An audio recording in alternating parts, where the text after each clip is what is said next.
People around the country should care about the Hanford cleanup because, one, it's a simply enormous amount of money in the tens to hundreds of billions of dollars off into the future.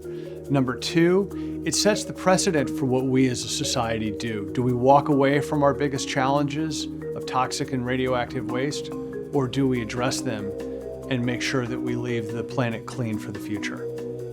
At the end of the Cold War, when Hanford had finished plutonium production, that's when Hanford's mission really changed to cleanup. And no one really knew what that was going to look like at first. Who was going to be involved? Who was going to have the final say? It was really because of the work of Christine Gregoire as Attorney General and then as governor that really gave the state a stake in Hanford cleanup.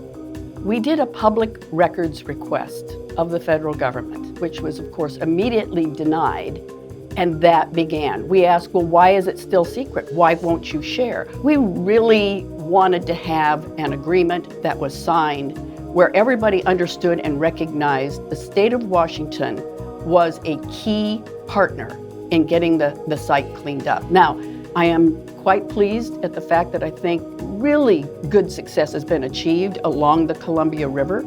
But the fact that we haven't got all of those tanks cleaned, I'm just shocked that we are not much, much further along than what we are today. The biggest roadblock to Hanford cleanup is the fact that the environmental laws we have don't fully apply. During the start of the then Bush administration, I was lead counsel for a remarkable fight with the Energy Department over their effort to reclassify high-level radioactive waste. Essentially, that was just a semantic game. If you no longer called it high-level waste and you called it, I don't know, something like incidental waste, maybe you wouldn't have to clean it up. We joined the coalition with Hanford Challenge and our other allies, the states and the tribe, because the Trump administration took another run at trying the same trick. We knew that this was going to be a big fight and that we could not do this alone. And that's why we called up Natural Resources Defense Council. We called up Columbia Riverkeeper. We got in touch with the Yakima Indian Nation, as well as the state of Washington and the state of Oregon, so that we could create a coalition of allies to fight back against this high-level waste reinterpretation rule. The assistance from the Hanford Challenge Group and Yakima Nation working together is benefiting both the tribe and the outside public. That's an additional step for Yakima Nation to have these groups assisting us with this cleanup.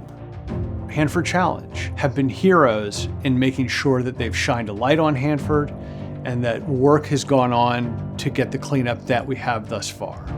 But we need to go farther, and we need to have the full suite of environmental laws apply to Hanford, and right now they don't.